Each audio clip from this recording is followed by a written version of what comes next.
Nous avons accueilli les spectateurs du film intitulé Carré 35 de Éric Caravaca, sorti le 1er novembre 2017. Ils souhaitent rester anonymes. Voici ce qu'ils en ont pensé.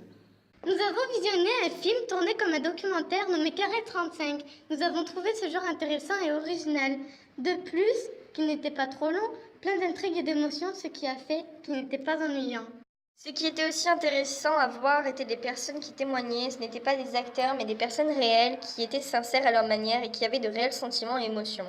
Ils pouvaient se mettre à pleurer à n'importe quel moment, ce qui nous accrochait un peu plus à l'histoire et qui nous permettait d'en éprouver nous aussi. Nous avions face à nous une belle histoire poignante d'un homme tournant un documentaire pour en savoir un peu plus sur sa sœur décédée, dont il ne savait rien et n'avait aucune photo. Tout ce qu'il savait était où fut le corps de la petite fille.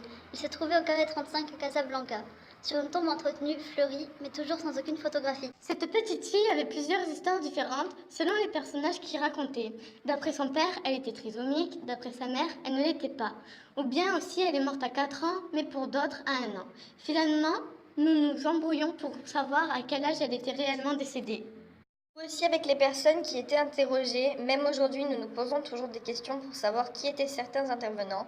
Peut-être qu'avoir plus d'informations sur les personnes qui figuraient aurait été plus pratique pour une meilleure compréhension. Ce documentaire ne nous renseignait pas seulement sur l'histoire de cette petite fille, mais aussi sur la colonisation française au Maghreb et sur les tests que faisaient les nazis sur les enfants handicapés durant la Seconde Guerre mondiale. Des images dures sont montrées et nous voyons des Maghrébins se faire tirer dessus sans aucune pitié et des enfants handicapés physiquement comme mentalement, et d'imaginer ce que des personnes leur ont fait subir.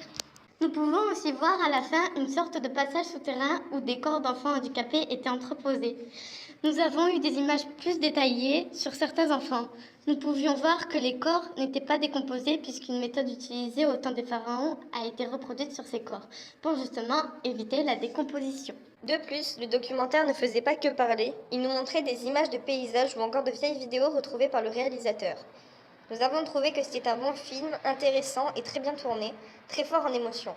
Carré 35 est un film à regarder pour la culture mais aussi pour une histoire lourde de sens. Ce documentaire touche à sa fin. Merci de votre attention. Nous espérons que vous avez apprécié ce documentaire présenté par 3 élèves du lycée Jean Cocteau.